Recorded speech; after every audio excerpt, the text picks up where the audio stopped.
Atlas, and I'm 5 years old. I'm a fighting cancer warrior. I'm Chrissy, and I'm Atlas's mom.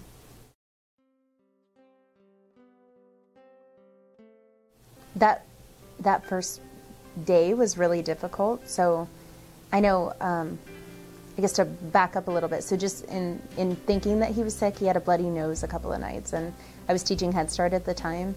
So when I was a kid, I had bloody noses all the time. I didn't think anything of it, and I went to work anyway.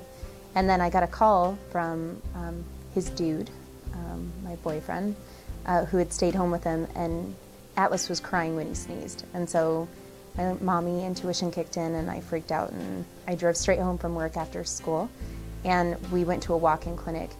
And I knew that something was wrong just when we were there. So there was a little girl in my class who had mono, and there was someone on the farm that we live on that had walking pneumonia.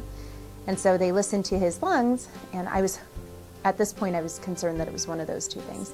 And they couldn't hear anything, and so they did a blood test to see if they could find it that way. And the look on the tech's face just when she handed the doctor the piece of paper was enough to tell me something was really wrong. And the doctor just told me to drive straight to blank. And they did x-rays, and the ER doctor, I finally just looked at her and said, you know, what's going on? No one has told me yet what's going on, and you're x-raying him, and we got sent straight here. And she said that she couldn't make the official diagnosis, but that she was pretty sure that he had cancer. And so just to hear it that quickly, to go from being at work to being in a walk-in clinic looking at a concerned tech's face to being at blank and hearing a woman I'd never met tell me that, I just thought she had to be wrong, because you can't digest that. There's no way that's possible. So that was really hard, and in the immediacy it was just complete disbelief. And then when the oncology doctor came in, I don't even remember. I don't even remember the first time I met him, because you go into a complete haze. So I don't remember actually hearing it from the oncology doctor. And I just remember kind of letting my family know. So my father and my mother lived close by, so I was lucky. So I called them, and they were there the next day, and that was when we sort of had a sit-down meeting and really tried to digest what was in store for us and what was happening.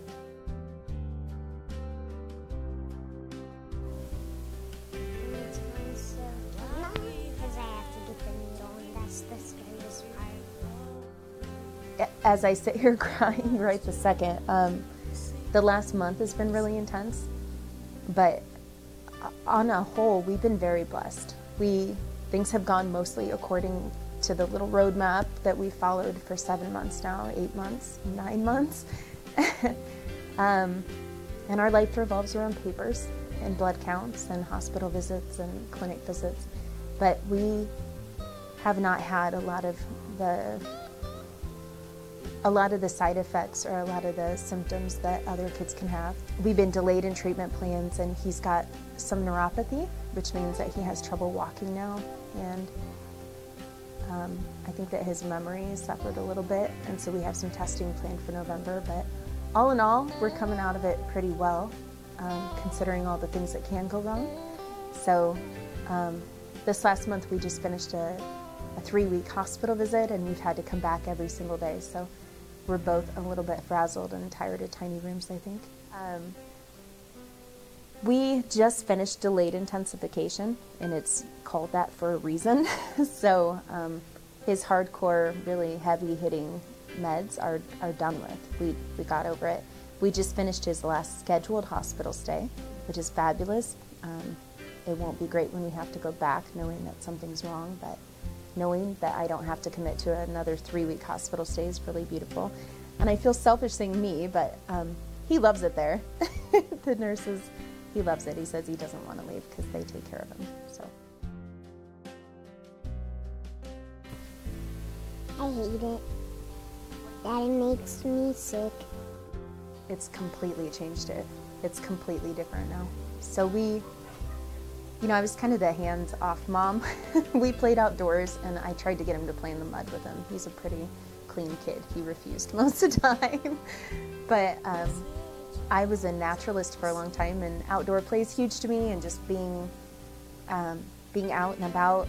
And also I'm kind of flaky, and I like playing, and I like being all over the place, and I liked being able to do whatever we wanted on a whim. And our life and our schedule completely revolves around paper now, so we have doctor's appointments constantly, and of course I had to resign from my job, so I don't have that outlet. And Atlas has spent a lot of time in the company of grown-ups, and there's been, there's challenges with being, for both of us, with being sick and with having our life so altered. Now he plays a lot of video games, and we don't go on very many hikes, and it's just been, for me, it's been a 180 lifestyle change. It was trying to eat healthy before, and now it's if he'll eat chicken nuggets or ice cream, just feed him whatever he'll eat, or,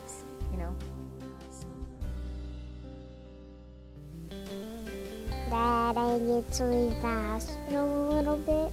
The silver lining is that we are almost to maintenance, and he'll be able to go to kindergarten, and that life will have some bit of normalcy return to it in 56 days from Monday.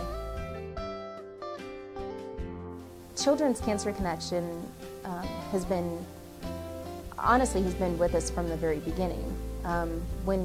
When you're in that haze and you can't understand the person in front of you speaking to you, and you're trying to keep track of all of these big words and your son's diagnosis and the medications, I used that notebook that I received constantly to be able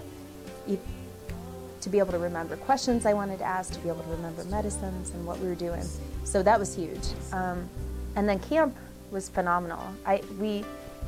It was serendipitous. We just landed at a phase in our treatment, intra-maintenance 1, where it was the best he'd felt throughout the entirety of his treatment so far, and it was just perfectly timed for him to be able to go to camp. I don't think if it were any other time he would have been able to go. So for me, it was a reprieve from constantly giving him medications 4 times a day, from having to constantly worry about his temperature, his coloration, because I knew that it was staffed with nurses, that there were doctors there, that there were people who would be very diligent, just as diligent as I was. And secondly, because our lifestyle has changed so much, I on my own was still tentative and too afraid to take him out camping or to do that kind of thing. I was still very much trying to keep him safe and protected, so it was good for both of us that he got to be outdoors. He got to be around other kids his age, which he doesn't get now. He's not in school. And it kind of opened the door to me to let me know that, he can be normal again, and he can still play, and he can still have fun, and that I could do that with him too.